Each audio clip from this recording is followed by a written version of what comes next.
সবাই সকলের মধ্যমণি হিসাবে এখানে উপস্থিত আছে। আপনাদের আমাদের সকলের কল্যাণকামী যার অক্লান্ত পরিশ্রমে অত্র নবোদয় মৎস্য বিহার নবরূপে নির্মিত হতে যাচ্ছে এবং যার কারণে প্রতিপালন সোনার বাংলা জগতের মেডিকেল সেন্টার প্রতিষ্ঠিত হয়েছে। আপনাদের আমাদের সকলের কল্যাণকামী আমার জীবন পথ চলার পথের যিনি পথ প্রদর্শক মোদীয় গুরুদেব ভক্তের মহোদয়, আমি ভক্তের চরণ তলে ভঙ্গা নিবেদন করছি।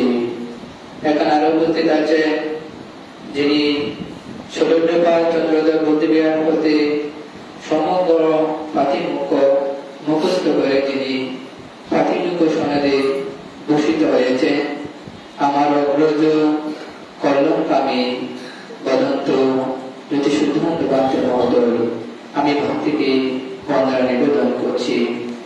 এখানে আরো উপস্থিত আছে আমার অগ্রজ যিনি খুব সুন্দর করে সূত্র আপনাদেরকে পাঠ করান, বদন্ত জ্যোতি সত্যলঙ্কার ভক্তের মহোদয়, আমি দেশের প্রারম্ভে ভাতে পেয়েছি চরণ তলে বন্দনা নিবেদন করছি।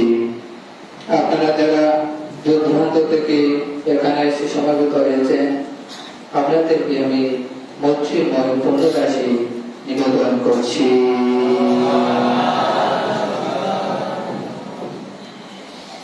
শুধুমাত্র আশ্বাসক উপাসিকা মন্ডলী কিছুক্ষণ পূর্বে আপনারা ধর্ম ভাবনা করেছিলেন। আমি মনে করি আপনাদের মনটা আজকে খুব ভয় করব, আপনাদের অন্তরটা ধর্মের রসে সিক্ত। আপনাদের এই উর্বর জমিতে, আপনাদের উর্বর মনের মধ্যে আমি একজন পুত্র শাসা ধর্ম দান করব। আপনারা যদি এই ধর্ম দানটা সুন্দর করে শ্রবণ করেন তো তাহলে আপনাদের মঙ্গল বই আনবে বলে আমি মনে করি। ভগবান বুদ্ধ বলেছেন এই পৃথিবীর মধ্যে নাকি তিনটা বিষয় খুবই দুর্লভ, যে তিনটা বিষয় মানুষ সহজে লাভ করতে পারে না। সেগুলো হচ্ছে, প্রথম হচ্ছে মনুষ্য জীবন ধারণ করা, অর্থাৎ মানুষ হয়ে জন্মগ্রহণ করা। দ্বিতীয়টা হচ্ছে বুদ্ধির উৎপত্তিকা, তৃতীয়টা হচ্ছে ধর্ম শ্রবণ করা। কেন এই মনুষ্য জীবন এত দুর্লভ? বুদ্ধ বলেছেন মানুষ নাকি কুড়ি ধর্মের পরে একবার নাকি এই মনুষ্য জীবন লাভ করতে পারে। আমাদের এই মনুষ্য জীবনটা লাভ করা খুবই কঠিন। আমাদের যদি পুণ্য করে থাকে, সেই পুণ্যের কারণে আমরা একবার এই মনুষ্য জীবন লাভ করতে পারি। তো বুদ্ধ এটা বলেছেন আমাদের জন্য চারি উপায়ের দ্বারা হচ্ছে খোলা। চারি উপায় বলতে পশু, তির্যক, প্রেত এবং ইরল, এই চারটি লোককে বোঝানো হয়। আমরা যদি পুনর্জন্ম সম্পাদন না করি তাহলে আমাদেরকে এই চতুর উপায়ে আমাদের গমন করতে হবে। তাই আমাদের মনুষ্য জীবনটা সার্থক করতে হবে। আমরা যদি এই মনুষ্য জীবন লাভ না করে যদি এই তির্যক প্রাণীগুলো জন্মগ্রহণ করতাম, তাহলে আজকে আপনারা সকাল থেকে এখানে এসে যে শিলাদি গ্রহণ করছেন, বুদ্ধ পূজা করেছেন, কত আপনারা পুণ্য সম্পাদন করেছেন দেখুন। তাহলে যদি আপনারা ওইরকম তির্যক প্রাণীগুলো জন্মগ্রহণ করেন তাহলে আপনারা কি সেরকম পুণ্যকর্ম সম্পাদন করতে পারবেন? পারবেন না। কারণ এটাই হচ্ছে দুর্লভ সময়। আমাদের যে জ্ঞান রয়েছে, আমাদের যে চিন্তাধারা রয়েছে, এই তির্যক প্রাণীদের মধ্যে সেই চিন্তা চেতনা তাদের মধ্যে নেই। আমরা সবকিছু দেখতে পাই, সবকিছু করতে পারি, কিন্তু তারা সেগুলো পারে না। তাই বুদ্ধ বলেছেন এই মনুষ্য জীবনটা খুব দুর্লভ। দ্বিতীয় হচ্ছে বুদ্ধির উৎপত্তি কাল খুব দুর্লভ। কেন দুর্লভ? যদি আজ ভগবান বুদ্ধ এই পৃথিবীর মধ্যে আবির্ভূত না হতেন তাহলে আপনারা যে ধর্ম অনুসরণ করছি এই ধর্মটা আমরা কখনো লাভ করতে পারতাম না। একমাত্র পৃথিবীর মধ্যে বুদ্ধ উৎপন্ন হয়েছেন বিদায় তার এই ধর্মকে আমরা পালন করছি। সেরকম বুদ্ধের উৎপত্তি কালে আমরা যদি এই ধর্মটাকে অনুশীলন করতে না পারি তাহলে দেখুন আমরা আমাদের গতি কোথায় গিয়ে জন্ম নেবে। আমি তার একটা উদাহরণ দিয়েছি, বুদ্ধ শূন্য গল্পের একটা কাহিনী বলছি। এক সময় মহাকর্ষ গান্ধী তিনি সভাপতি ব্যায়ামতে উঠে যখন চিন্তা করলেন আজকে আমি কার কাছে গিয়ে এই ভিক্ষা গ্রহণ করবো, চিন্তা করে দেখলেন আজকে যদি আমি একজন গরিব এবং সাধারণ মানুষের কাছে গিয়ে যদি আমি পিণ্ডাপাত গ্রহণ করি তাহলে আজকে এসে যে কোনো উচ্চপদস্থ কর্মচারী সে নিয়োগ করে। ওটা চিন্তা করে ভাবতে গরিব মানুষের কাছ থেকে পিণ্ডাপাত গ্রহণ করার জন্য সিদ্ধান্ত নিলেন।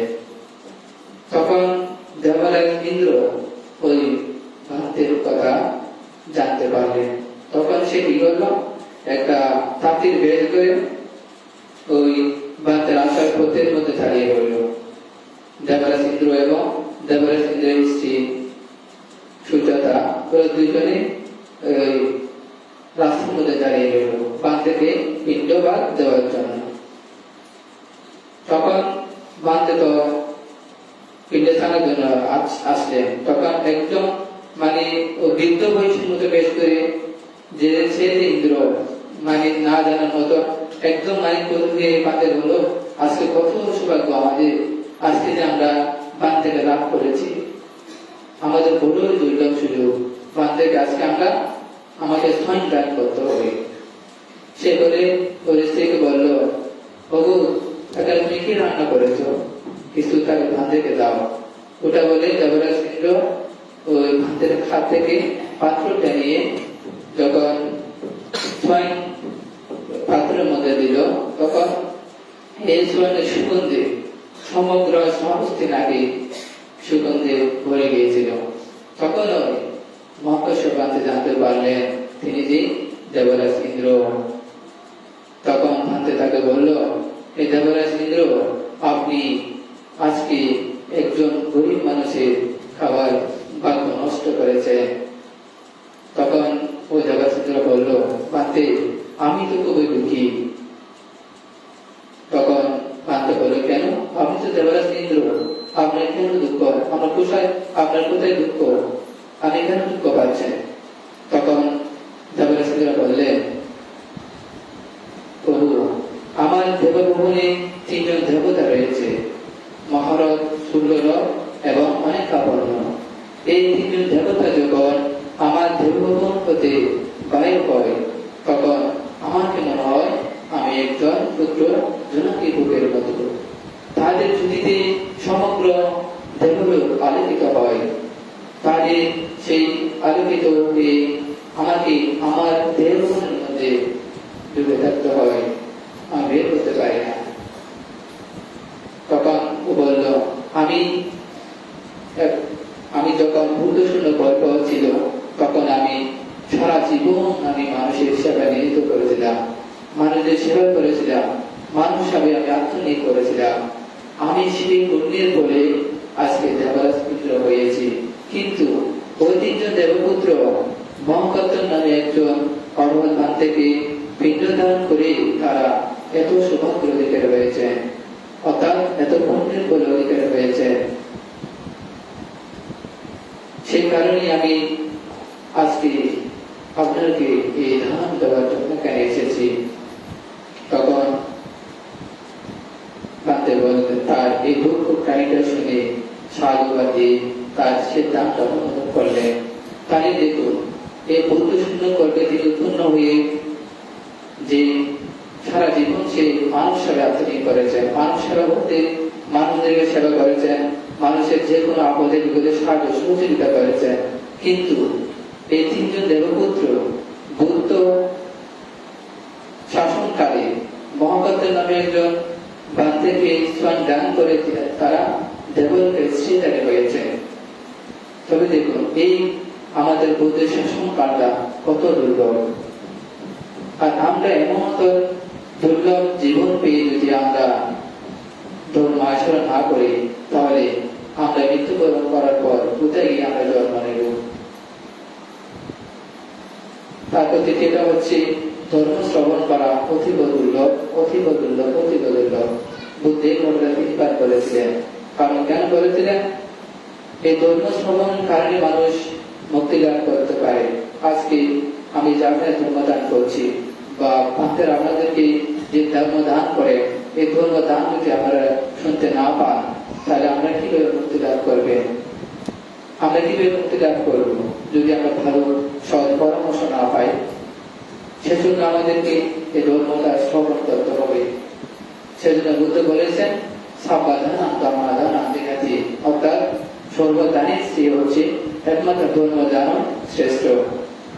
এই ধর্মদানের কারণে মানুষ মুক্তি লাভ করতে পারে, নির্বাণ লাভ করতে পারে, দুঃখ থেকে মুক্তি লাভ করতে পারে।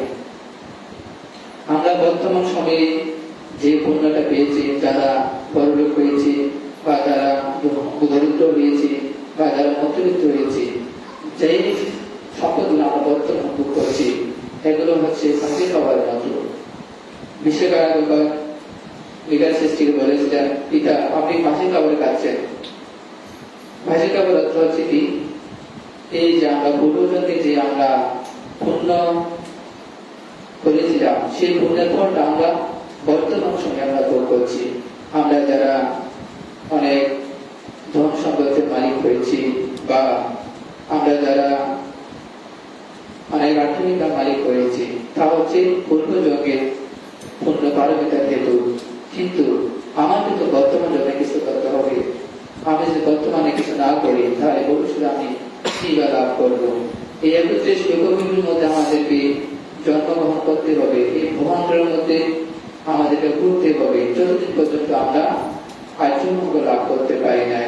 আর্যমার্গ বলতে সুতাপতি, প্রকৃতগামী, অনাদান, অরহত, এই 4টা মার্গের মধ্যে যে কোনো একটা মার্গ যতদিন পর্যন্ত আমরা লাভ করতে পারি নাই, ততদিন পর্যন্ত আমাদেরকে এই বহুচক্রের মধ্যে আমাদের ঘুরতে হবে।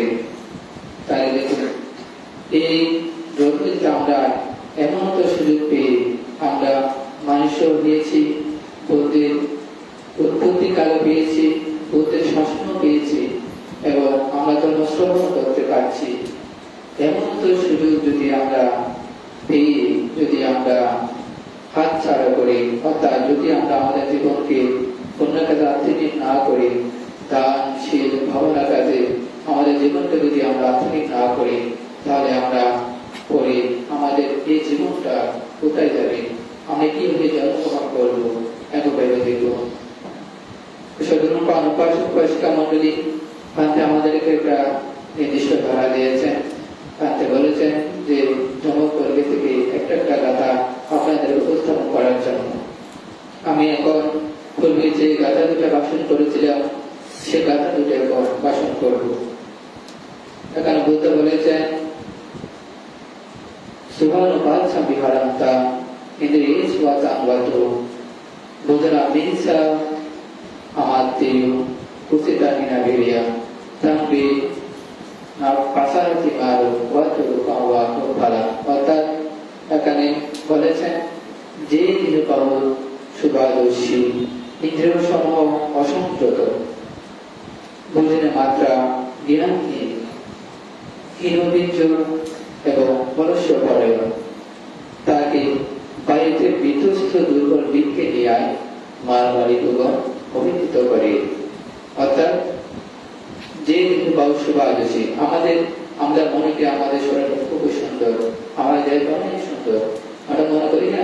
এই দেহটাকে আমরা সুপ্রশ্ন মনে করি, যদি আমরা ভালোকে আত্মনিয়োগ না করে, যদি আমরা আমাদের যে ইন্দ্রিয় রয়েছে, এই ইন্দ্রিয়ের প্রতি যদি আমরা সতর্ক না হই, যার ইন্দ্রিয় অসংযত, এখানে ইন্দ্রিয় বলতে আমাদেরকে 5 প্রকার ইন্দ্রিয়কে, ষড়েন্দ্রিয়কে বোঝানো হয়েছে।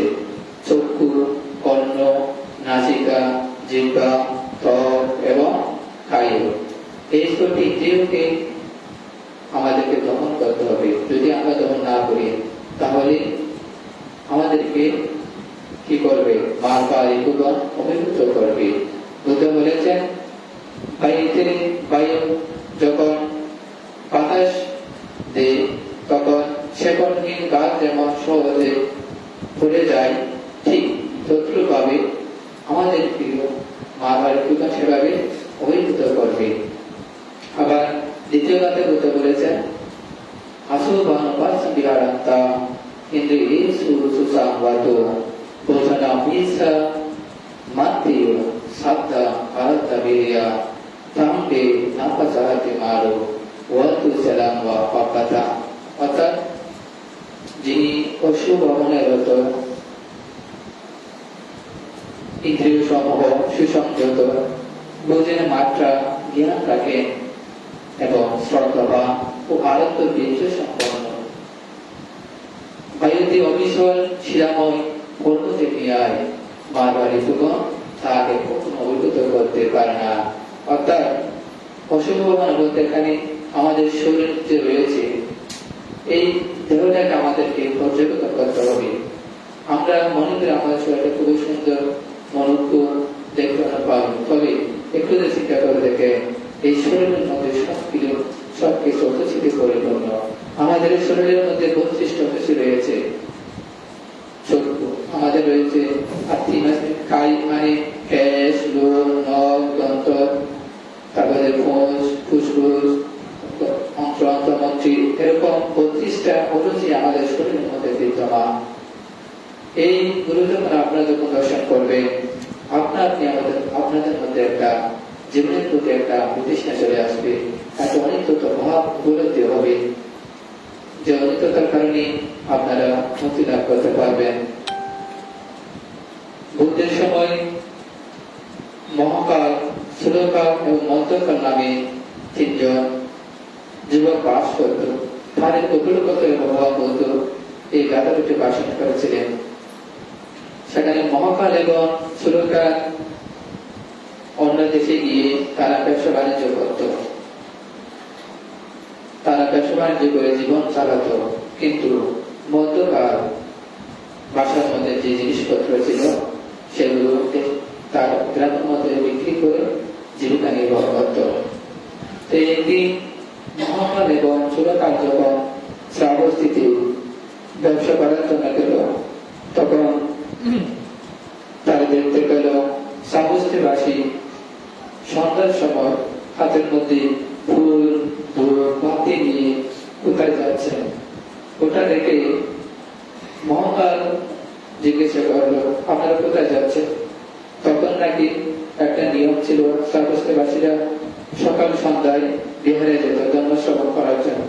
আমরা যে এখানে অনেকে সন্ধ্যার সময় বিহারে বন্দনা করার জন্য আসে, ঠিক তদ্রুপ শ্রাবস্তির সময় সকল পার্শ্ববাসীরা নাকি সকাল সন্ধ্যায় বুদ্ধের কাছে গিয়ে ধর্মশ্রবণের জন্য যেত।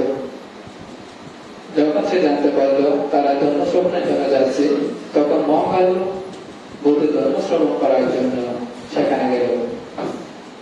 মহাকালের কাছে দেখে ভগবান বুদ্ধ প্রথমে ধার্মিকতা, শীলকতা, ভাবনাকতা, কামভোগের অপকারিতার কথা এভাবে তিনি ধর্মদেশনা করতে লাগলেন। ওই ধর্মদেশনা শুনে মহাকালের মনের মধ্যে একটা শ্রদ্ধা উৎপন্ন হলো। সে নিজের জীবনের অনিত্যতা উপলব্ধি করতে পারল। সে চিন্তা করল, আমাদের জীবনটা তো অনিত্য। কেন অনিত্য?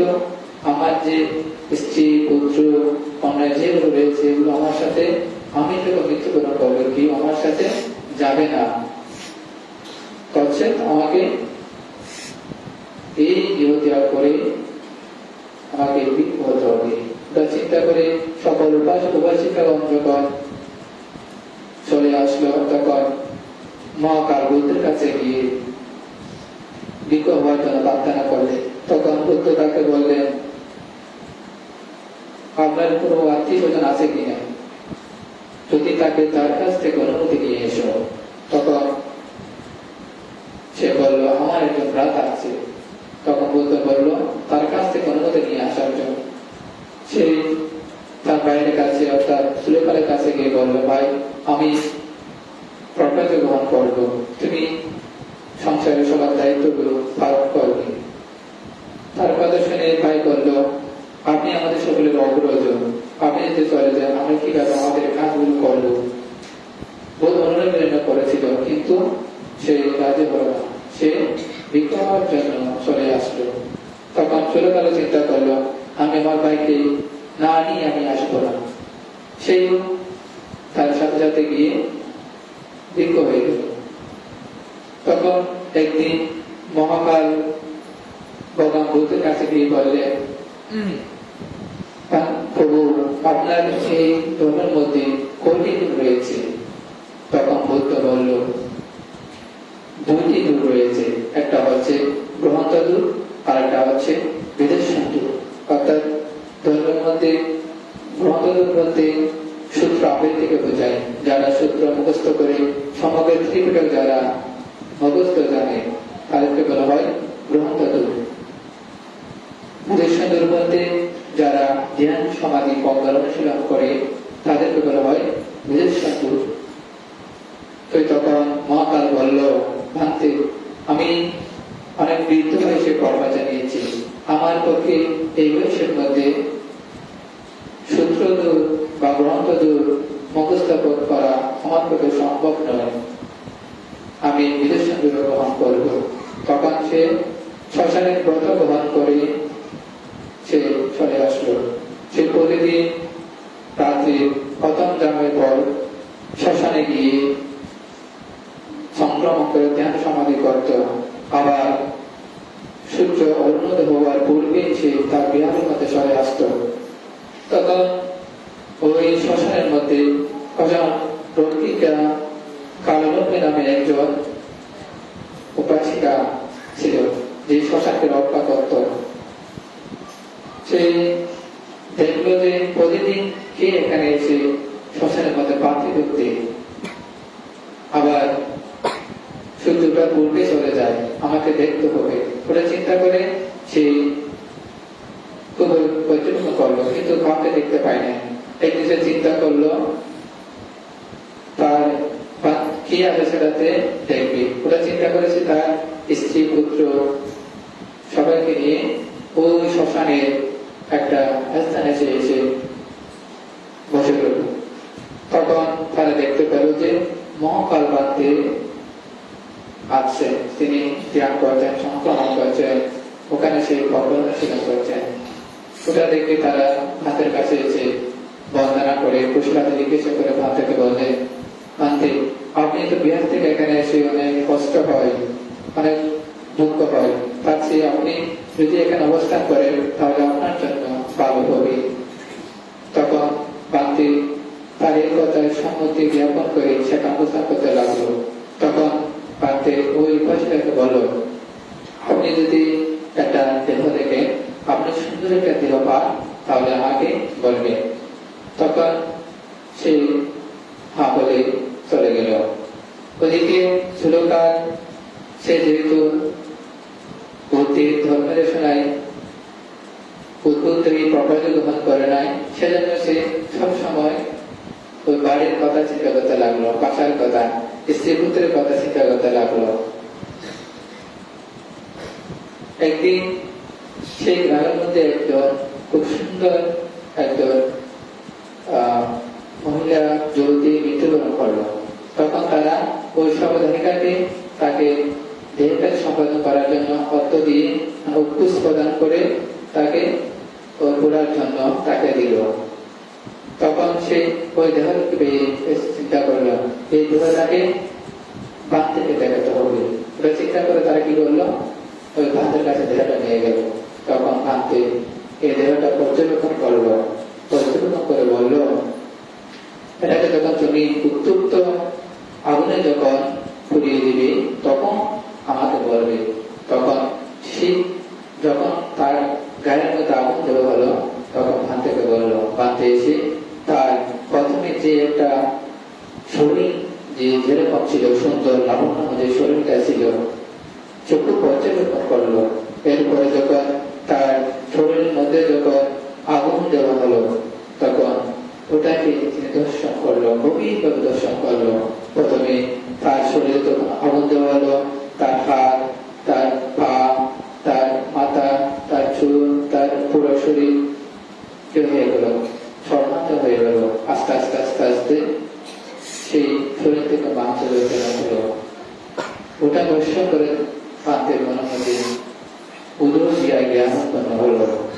তিনি এই উদয় হচ্ছে, ব্যয় হচ্ছে, ক্ষয় হচ্ছে, নিরুদ্ধ হচ্ছে, উৎপন্ন হচ্ছে, শেষ হচ্ছে, ওটা তিনি সম্পন্ন করতে করতে, বিনাশ করতে করতে তিনি ওই দিনে তিনি অরহত্ত বলে প্রতিষ্ঠিত হলেন।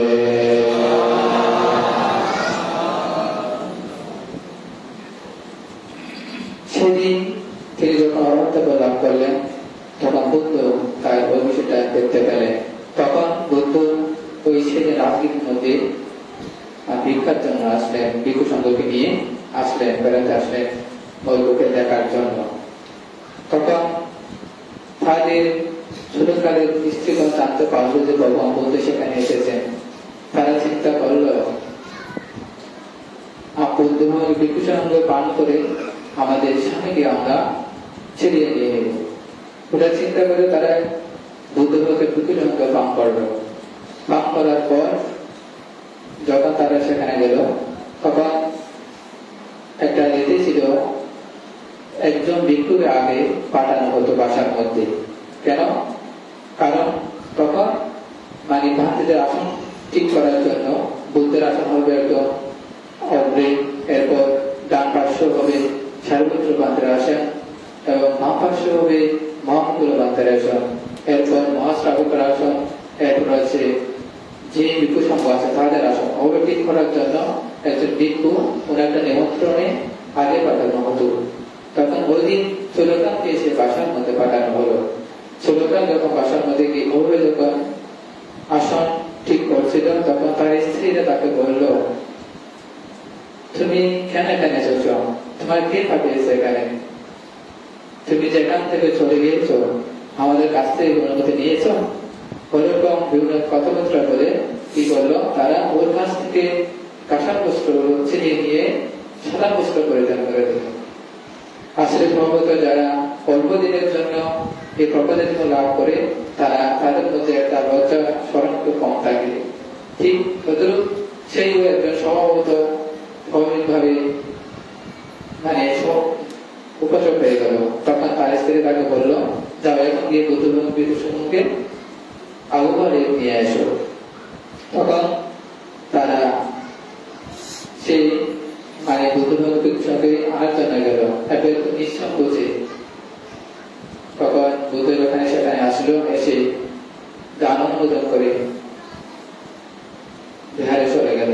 ওই দিন ওই মহাকালের স্ত্রীর আবার চিন্তা করলো, ছোটকালকে যেমন তার স্ত্রীগণ যেভাবে নিয়ে নিয়েছে, আমরাও ঠিক তদ্রুপ করে আমার স্বামী মহাকালকে আমরা নিয়ে নেব। এটা চিন্তা করে তারা প্রতিদিনের জন্য আবার কিছু সংখ্যা পান করলো। তখন বুদ্ধ তাদের পানটা গ্রহণ করলো। গ্রহণ করে ওই দিন কিন্তু আর অন্য একজন ভিক্ষুকে আগে পাঠানো হলো আসনগুলো ঠিক করার জন্য। ওই তার স্ত্রীরা সে সুযোগটা পায়নি। তারপর যখন পান্ডিতদেরকে যখন স্বয়ং পরিবেশন করা হলো, এরপরে যখন দান অনুমোদন করার সময় আসলো, তখন তার স্ত্রীরা বলল, বুদ্ধকে বলল, প্রভু মহাকাল কান থেকে দান অনুমোদন করার জন্য রেখে আপনারা যেতে পারেন। তখন বুদ্ধ ভিক্ষুর সঙ্গে তাকে সেখানে রেখে সরে আসলো। সরে আসে ওই অন্য যে সব ভিক্ষু ছিল তারা তো সাধারণ ভিক্ষু, তারা হলহল করতে লাগলো।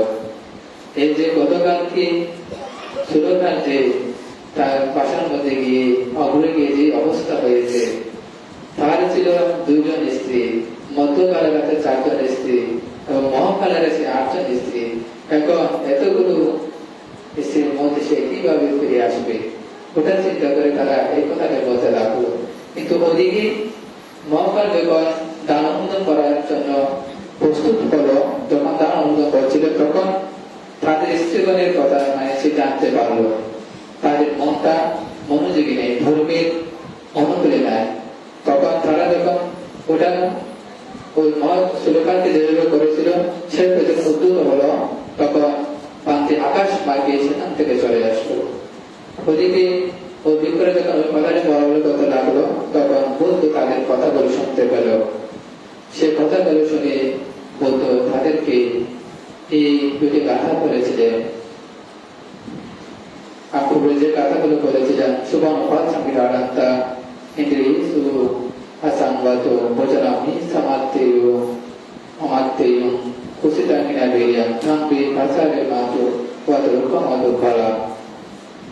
অর্থাৎ যে দেহের অশুভাদর্শী, ইন্দ্রিয় সমূহ অসংযত, ভোজন মাত্র জ্ঞানহীন, হীনবীর্য এবং অলস্যপরায়ণ, তাকে বায়ুবিকৃত দুর্বল নিয়ে বারবার রিপুগণ অভিভূত করে, যা সুরকালকে অভিভূত করেছিল। সুরকালকে ওরা তার স্ত্রীরা নিয়েছিল। এরপরে দ্বিতীয় কালে বলেছিল আসুবনতা ইন্দ্রিয় সুসংগত ভোজনামি সমাত্তেয় সপ্তমারতা বেরিয়া থাকবে না পাশাতে মারবতু সদম পাব্বাতা। অর্থাৎ যিনি অশুভবানের হত, ইন্দ্রিয় সমূহ সুসংযত, ভোজনের মাত্রার জ্ঞান রাখেন, শ্রদ্ধা এবং আরত বীর্য সম্পন্ন, পাইত বিষয় শ্রেণী পর্বতে নিয়ে বারবার এগুলো তাকে কখনো অভিভূত করতে পারে না। এই গাথা দুটা বলার সাথে সাথে সেখানে উপস্থিত যে সকল ভিক্ষু সংঘ ছিল, সকল ভিক্ষু সংঘ তারা সুতাপত্তি করে প্রতিষ্ঠিত হয়েছিলেন।